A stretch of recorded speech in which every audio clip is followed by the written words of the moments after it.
Bismillahirrahmanirrahim. Assalamualaikum warahmatullahi wabarakatuh. Rabbi shrahli sadri wa yassirli amri wahlul 'uqdatam min lisani yafqahu qawli. Rabbi zidni ilma warzuqni fahma. Video ini dibuat untuk memenuhi pernyataan diri dosen dalam unjuk kerja Tridharma Perguruan Tinggi tahun 2025. Perkenalkan, nama saya Sri Budi Purwaningsih, Sarjana Hukum Magister Kenotariatan, selaku dosen tetap Program Studi Hukum Universitas Muhammadiyah Sidoarjo. Di prodi ini saya mengampu beberapa mata kuliah: hukum kontrak, hukum perbankan dan jaminan kredit, hukum agraria, hukum bisnis, dan hukum waris nasional. Pada kesempatan kali ini saya akan menjelaskan salah satu mata kuliah yang saya ajar, yaitu mata kuliah hukum perbankan dan jaminan kredit, khususnya di sub CPMK 9, yaitu tentang konsep benda, konsep jaminan, dan konsep perikatan. Mata kuliah hukum perbankan dan jaminan kredit merupakan salah satu mata kuliah wajib yang ditempuh mahasiswa di semester 4. Mata kuliah ini berbobot 4 SKS. Diharapkan mata kuliah ini memberikan kemampuan kepada mahasiswa untuk mampu memahami dan menjelaskan prinsip lembaga keuangan bank, non-bank, perikatan, dan hukum benda. Salah satu kewajiban saya sebagai dosen, saya telah menerapkan Tridharma Perguruan Tinggi, diantaranya adalah bidang pengajaran, di mana pada bidang ini saya menetapkan sistem pembelajaran yang aktif, interaktif, dan dinamis. Aktif artinya mahasiswa harus berpartisipasi aktif dalam pembelajaran. Interaktif artinya terjalin komunikasi dua arah antara dosen dan mahasiswa. Dinamis dalam sistem pembelajaran selalu ada perubahan atau perkembangan, baik materi, referensi, ataupun proses pembelajaran di dalam kelas ataupun di luar kelas, sehingga proses pembelajaran mencapai capaian pembelajaran mata kuliah yang ada di rencana pembelajaran semester. Materi yang disampaikan mengacu pada capaian pembelajaran lulusan dari mata kuliah ini, yaitu mahasiswa mampu menjelaskan kelembagaan lembaga keuangan bank dan non-bank, perikatan, dan hukum benda. Dari capaian pembelajaran lulusan diturunkan ke dalam 2 CPMK, yaitu capaian pembelajaran mata kuliah yang nantinya diturunkan ke dalam 14 sub CPMK. Dari 14 sub CPMK, di mana 7 sub CPMK membahas terkait dengan hukum perbankan dan 7 sub CPMK lainnya membahas tentang hukum jaminan. Materi ini diberikan dalam 16 kali pertemuan, termasuk ujian tengah semester dan ujian akhir semester, sebagai evaluasi proses pembelajaran. Sumber utama yang dipelajari dalam mata kuliah ini yaitu buku ajar hukum jaminan dan agunan kredit dalam praktek perbankan di Indonesia yang saya tulis sendiri pada tahun 2021. Selain e-book tersebut, saya juga sudah menulis puluhan jurnal ilmiah yang terpublikasi di jurnal akreditasi yang dapat diakses oleh mahasiswa guna menunjang pemahaman mahasiswa dalam materi ini. Seperti pembelajaran lainnya, pembelajaran hukum perbankan dan jaminan kredit menerapkan metode pembelajaran inovatif.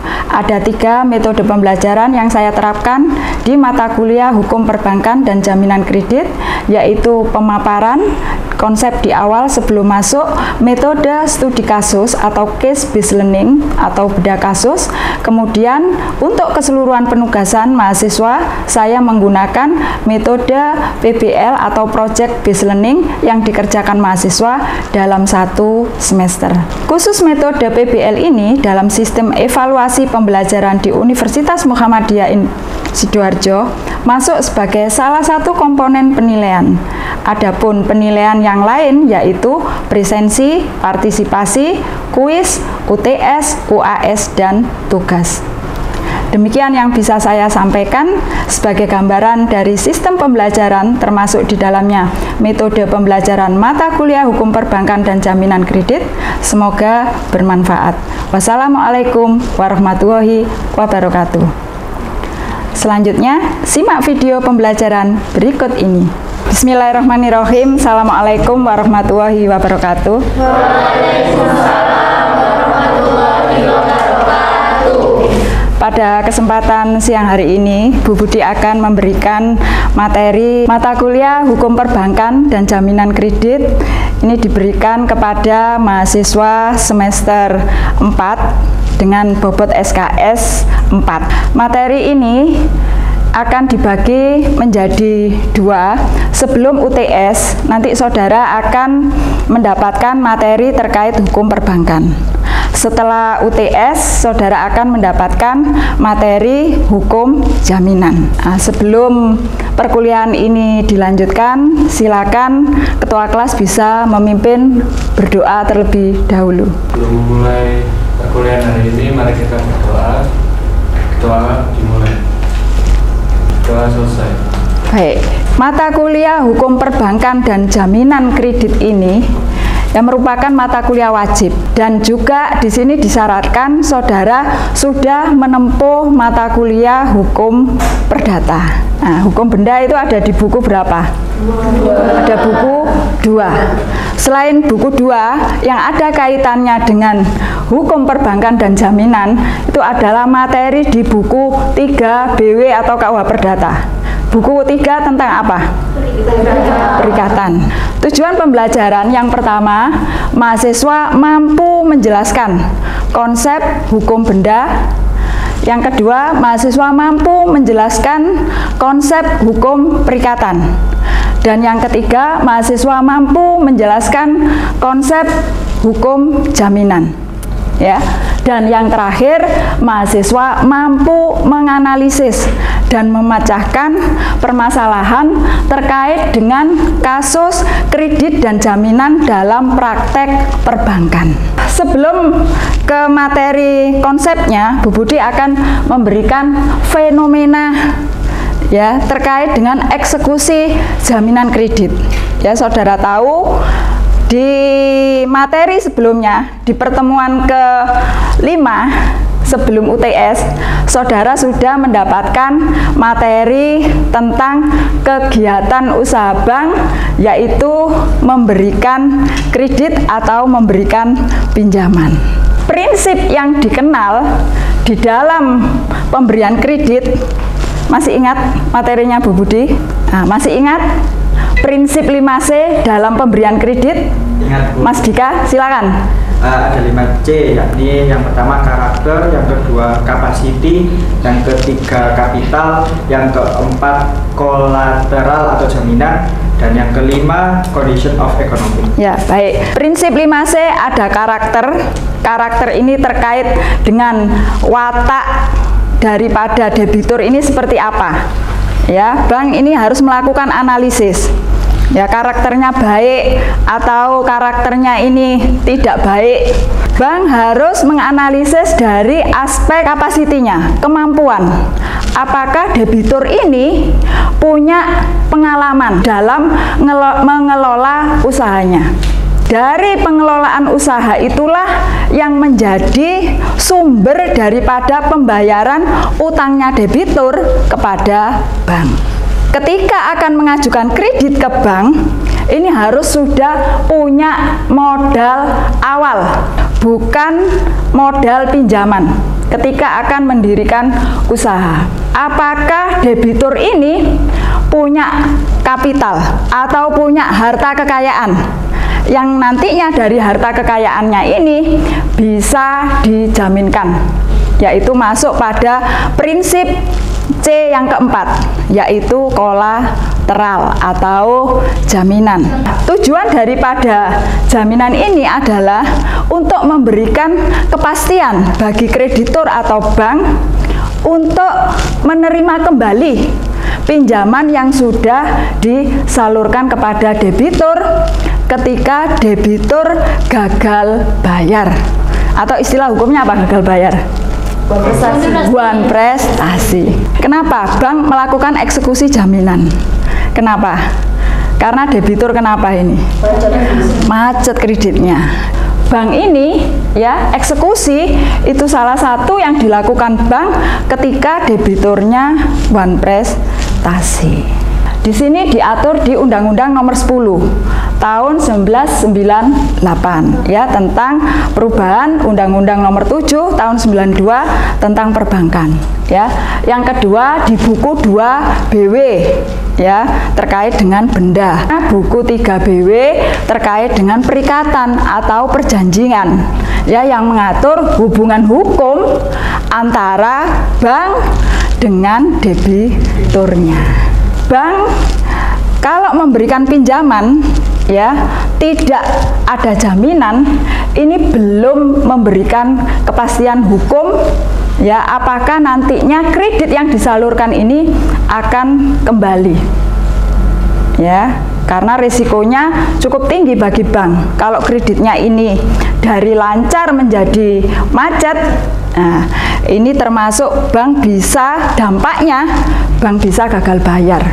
Kalau sudah tidak dipercaya oleh nasabah-nasabah deposannya ya, di satu titik nantinya bank ini bisa jadi izin operasionalnya ditutup oleh pemerintah. Nah ini bayangkan saudara, kalau utang tidak ada jaminan.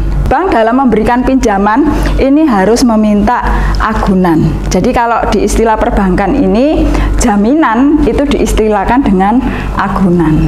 Coba Mbak, apa definisi benda? Segala sesuatu yang dapat menjadi objek hak milik. Nah, segala sesuatu yang dapat menjadi objek hak milik ya. Jadi di sini ada benda ini merupakan objek dari si pemilik. Maksudnya objek ini seperti apa? Ya, kamu sebagai pemilik benda, ini mau bendanya mau kamu jual, iya, mau kamu gadekan, ya, atau mau kamu pinjamkan, mau disewakan, it's okay. Ya, karena ini hak milikmu barang ini. Suka-suka mau apa? Sistem hukum benda di BW ini ada berapa? Atau saudara masih ingat? Ada 4. Ya, apa saja Mbak Sarah? Benda berwujud dan benda tidak berwujud, ya. Terus benda bergerak dan benda tidak bergerak, benda habis pakai dan benda tidak habis pakai, lalu yang keempat benda yang dapat diperdagangkan dan benda yang tidak dapat diperdagangkan. Ya, baik ya. Ada benda berwujud dan tidak berwujud. Ada benda yang dapat diperdagangkan dan tidak diperdagangkan. Dalam praktek perbankan, ya, ini lebih sering menerima benda bergerak dan benda tidak bergerak. Apa contoh benda bergerak? Mobil, apalagi? Motor. Perhiasan? Bergerak apa? Enggak. Contoh bergerak ya. Nah, jadi ciri dari benda bergerak itu salah satunya bisa berpindah-pindah. Bisa berpindah-pindah. Kenapa sih tanah ini kok bisa jadikan jaminan? Karena ada hak miliknya. Karena ada hak miliknya. Bagus ya. Hak kebendaan merupakan hak mutlak, dapat dipertahankan kepada siapa saja. Hak mengikuti bendanya, droit de suite. Ya, jadi barang itu kemana, di situ melekat kepemilikannya. Ada tingkatan hak kebendaan ini. Ada hak kebendaan itu yang tingkatannya tinggi atau tingkatannya rendah. Ada hak kebendaan itu yang lahir lebih dulu atau yang lahir kemudian. Hak kebendaan yang lahir lebih dulu ini kedudukannya lebih kuat. Maka di sini tanah sebagai jaminan ini tidak hanya bisa dijaminkan untuk satu kali utang, tapi bisa lebih dari satu utang yang bisa dijamin dengan hak tanggungan. Asalkan apa? Asalkan nilai jaminannya ini masih mengcover utangnya. Mau nambah utang boleh enggak? Boleh. Nah, untuk nambah utangnya ini perlu diikat dengan hak tanggungan yang kedua. Droit de préférence ini adalah hak untuk didahulukan terkait dengan pelunasan utangnya atau pelunasan piutangnya. Jadi ketika si debitur wan prestasi, ya, jika pinjaman daripada kreditur ini diberikan dengan jaminan kebendaan atau benda tertentu milik dari debitur, maka kreditur kreditur ini atau bank mempunyai kedudukan yang didahulukan ketika si debitur wan prestasi atau pilot dibandingkan kreditur-kreditur yang lain. Menyita, menjual, terus digunakan untuk membayar utangnya. Seseorang yang punya hak kebendaan ini juga punya hak untuk menggugat maupun digugat. Ya, terkait apa? Ya, terkait kalau terjadi sengketa ya atau perselisihan antara pihak-pihak yang menyatakan bahwa dirinya lah pemilik dari barang tersebut. Bank itu dalam praktek pemberian kredit senang menerima jaminan dengan hak kebendaan. Kalau jaminan perorangan, nah ini kurang bisa memberikan kepastian. Apa itu perikatan? Yaitu hubungan hukum yang terjadi antara satu orang dengan orang lain karena perbuatan, peristiwa, dan keadaan. Nah, di sini bahwa disampaikan bahwa perikatan adalah hubungan hukum yang terjadi antara orang yang satu dengan yang lain karena suatu peristiwa atau bisa juga karena suatu perbuatan hukum. Jadi perikatan itu hanya ansih mengatur hubungan hukum terkait dengan harta kekayaan. Selain di luar harta kekayaan, ini tidak diatur di buku 3. Ya, jadi untuk mendeteksi ini harta kekayaan ini terkait apa ya? Ya, ini hanya harta kekayaan saja, tidak urusan yang lain. Nah, misalnya ini ya, di dalam hubungan hukum itu yang di luar harta kekayaan, contohnya misalnya hak alimentasi, perkawinan, ya itu termasuk hubungan hukum, tapi bukan di lingkungan harta kekayaan, tapi dalam lingkup hukum keluarga. Hartanya ini, harta kekayaan yang dijadikan jaminan milik daripada orang lain.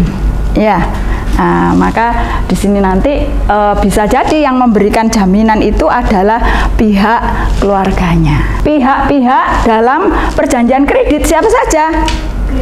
Kreditur dan debitur. Ya, bolehkah pihak ketiga ini masuk? Ya, bisa jadi masuk.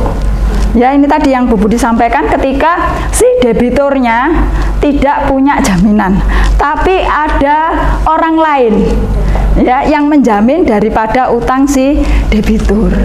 Apa hak dan kewajiban kreditur dan debitur dalam perjanjian kredit? Kreditur memberikan pinjaman dan debitur harus membayar pinjaman. Ya, itulah hubungan hukum antara bank dengan nasabah. Ini fungsi jaminan adalah untuk meyakinkan bank atau kreditur bahwa debitur mempunyai kemampuan ya untuk melunasi kreditnya ya yang diberikan sesuai dengan perjanjian yang sudah disepakati. Dasar hukum jaminan ini diatur di BW di pasal 1131 dan pasal 1132. Pak, isi pasal 1131, Mas?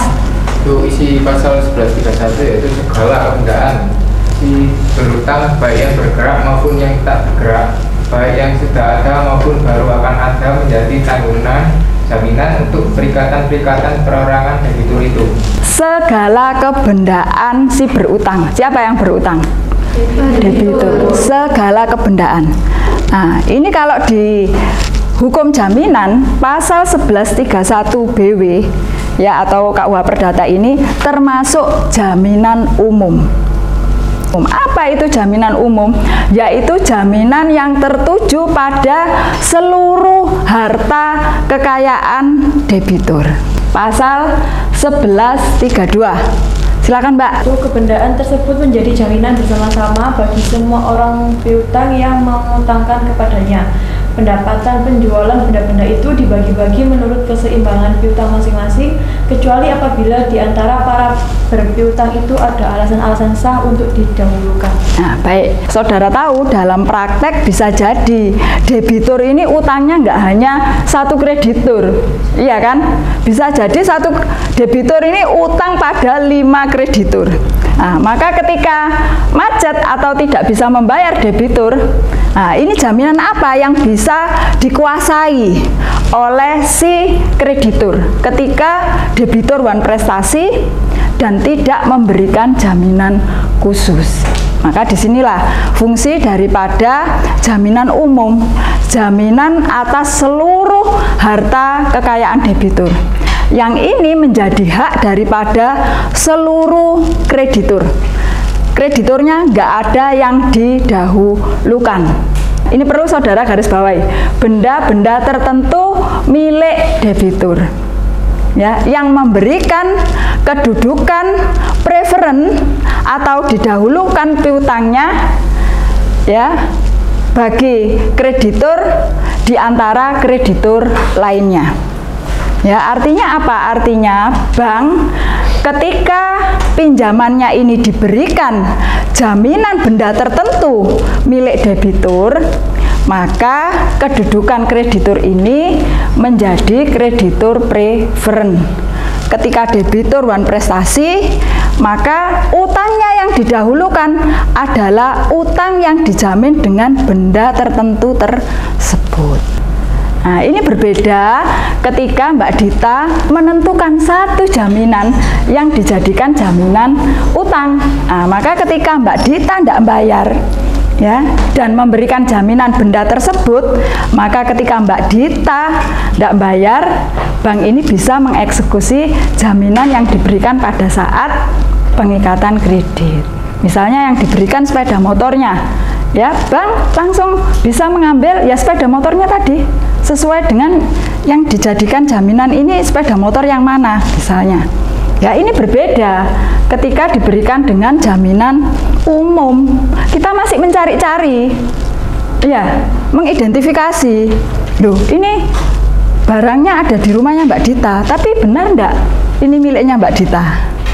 Ya, karena yang berhak menjaminkan itu adalah pemilik daripada benda tersebut. Ini ada asas publisitas, ada asas spesialitas, ada asas tidak dapat dibagi-bagi, ada asas implicit styling, dan ada asas horizontal.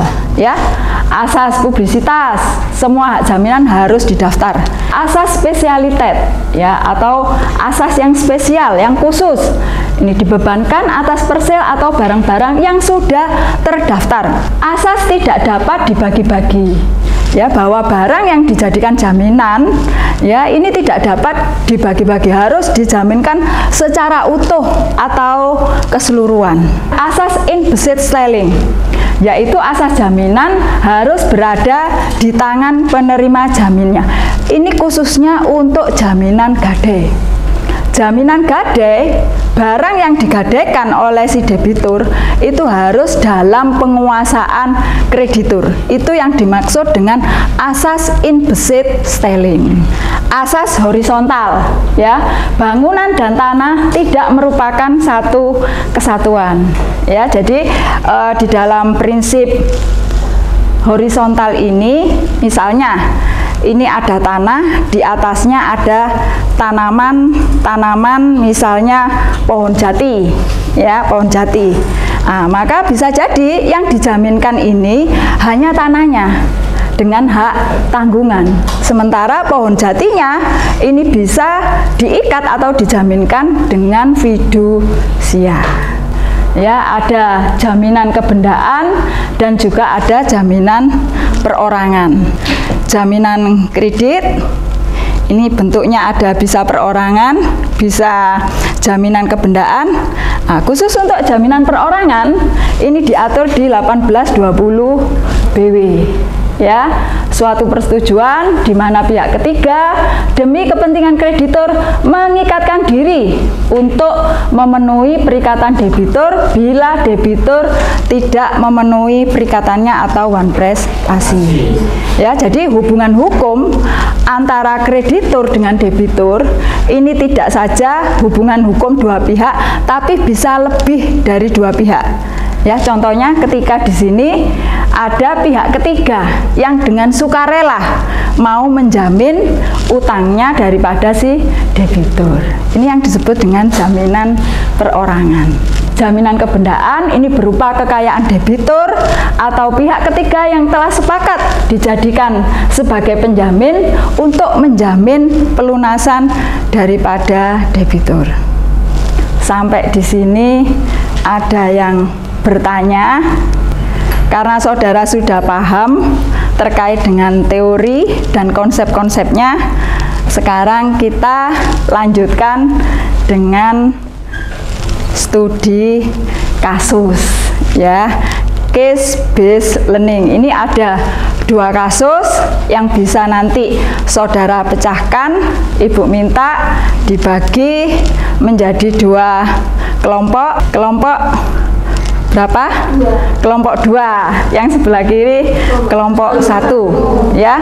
Dengan kasus yang pertama, ya, ini ada kasus yang pertama bisa nanti disampaikan, ya.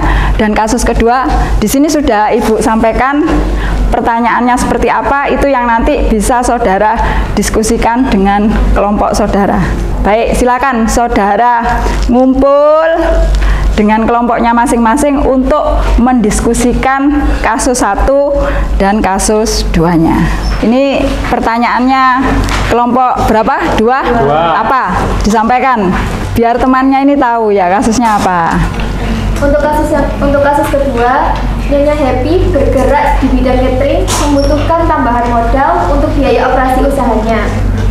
Karena bulan besar banyak orang punya hajatan, Nyonya Happy menerima order tetapi tidak semua membayar uang muka. Nyonya Happy mengajukan kredit ke Bank Artomoro sebesar 200 juta untuk menjamin usahanya. Jangka waktu 24 bulan. Setelah jatuh tempo kreditnya, Nyonya Happy tidak dapat membayar kreditnya. Kemudian pertanyaannya yang pertama, apakah Bank Artomoro dapat menyetujui permohonan Nyonya Happy tanpa jaminan kebendaan? Kemudian yang kedua, apa yang harus dilakukan Bank Artomoro ketika Nyonya Happy wan prestasi? Nah, silakan didiskusikan pertanyaannya dengan anggota kelompoknya, ya. Kelompok 1. Kasus 1 ialah Tuan Raja bergerak di bidang garmen membutuhkan tambahan modal untuk biaya operasional usahanya. Karena di tahun ajaran baru Tuan Raja menerima order baju seragam sekolah, Tuan Raja mengajukan kredit ke Bank Artomoro sebesar 1 miliar dengan jaminan tanah, surat hak milik atas nama Tuan Raja. Nilai tanahnya sekitar 3 miliar, jangka waktu 1 tahun. Setelah jatuh tempo kreditnya, Tuan Raja tidak dapat membayar kreditnya. Untuk pertanyaannya yang pertama, apakah Bank Artomoro dapat menyetujui permohonan Tuan Raja? Yang kedua, apa yang harus dilakukan Bank Artomoro ketika Tuan Raja wan prestasi? Ya, silakan didiskusikan dengan kelompoknya. Waktunya 10 menit untuk diskusi, ya. Nah, nanti setelah itu baru presentasi. Ya, siap? Silakan didiskusikan. Oke, sudah ya? Diskusinya sudah siap? Siap. Nah, kelompok 1, Ibu persilakan untuk mempresentasikan. Nah, silakan Mas Dika. Dari hasil diskusi kelompok kami, kelompok 1, dengan kasus Tuan Raja bergerak di bidang garmen membutuhkan tambahan modal untuk biaya operasional usahanya. Karena di tahun ajaran baru Tuan Raja menerima orderan baju seragam sekolah, Tuan Raja mengajukan kredit ke Bank Artomoro sebesar 1 miliar dengan jaminan tanah berupa SHM atas nama Tuan Raja. Nilai tanahnya sekitar 3 miliar dengan jangka waktu 1 tahun. Setelah itu jatuh tempo kreditnya, Tuan Raja tidak dapat membayar kreditnya. Ada pertanyaannya juga. Yang pertama, apakah Bank Artomoro dapat menyetujui permohonan Tuan Raja? Yang kedua, apa yang harus dilakukan Bank Artomoro ketika Tuan Raja wan prestasi?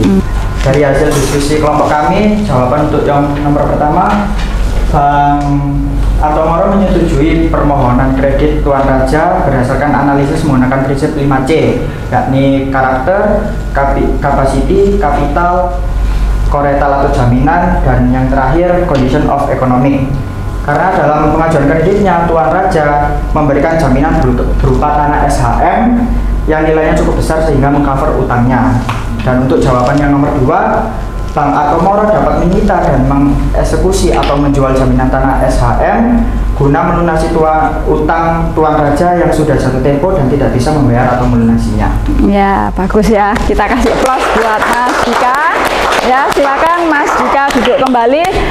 Barangkali ada tambahan dari kelompok 1 atau kelompok 2 atau kelompoknya sendiri? Izin menambahkan. Silakan Mbak Dita ditambahkan. Tambahannya pada saat perjanjian kredit sekaligus dilakukan pengikatan jaminan kredit dengan hak tanggungan agar proses eksekusinya itu lebih mudah dan cepat.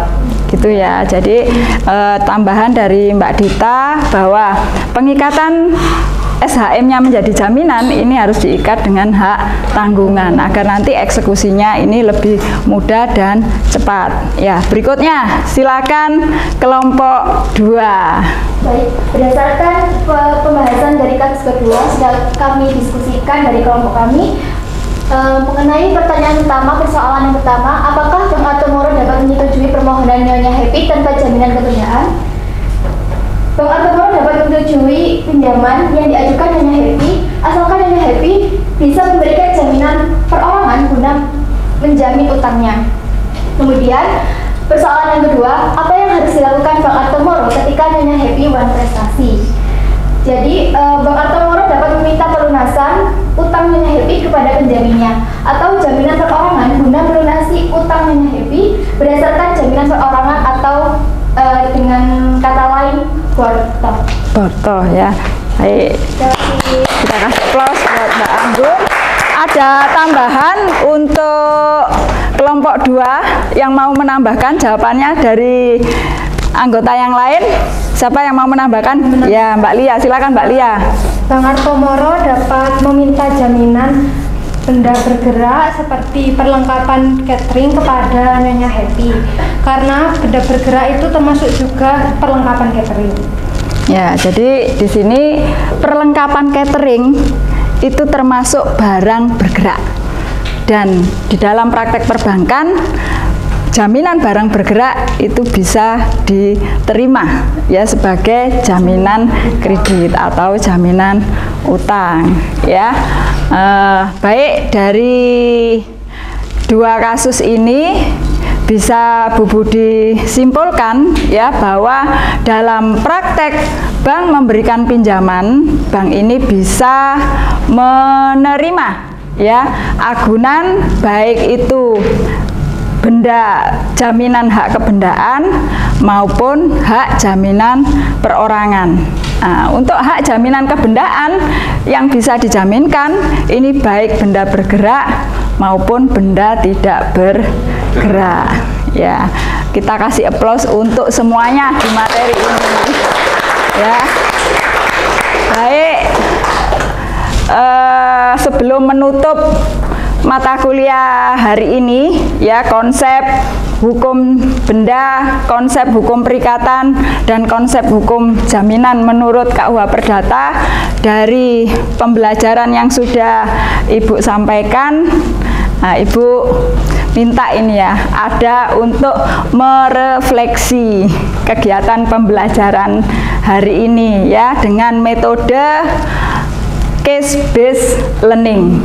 Apa yang menjadi kelebihan ya dan kelemahan dari metode case based learning ini bagi mahasiswa? Ada yang mau menyampaikan pendapatnya?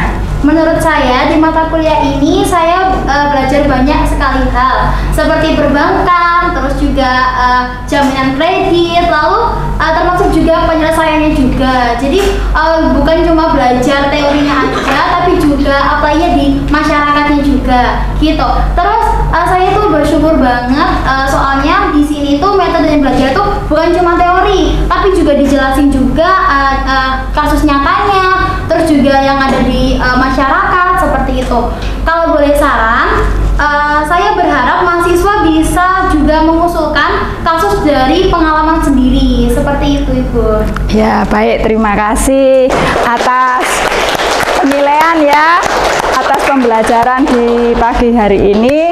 Mari kita tutup perkuliahan siang ini dengan membaca hamdalah bersama-sama. Alhamdulillah.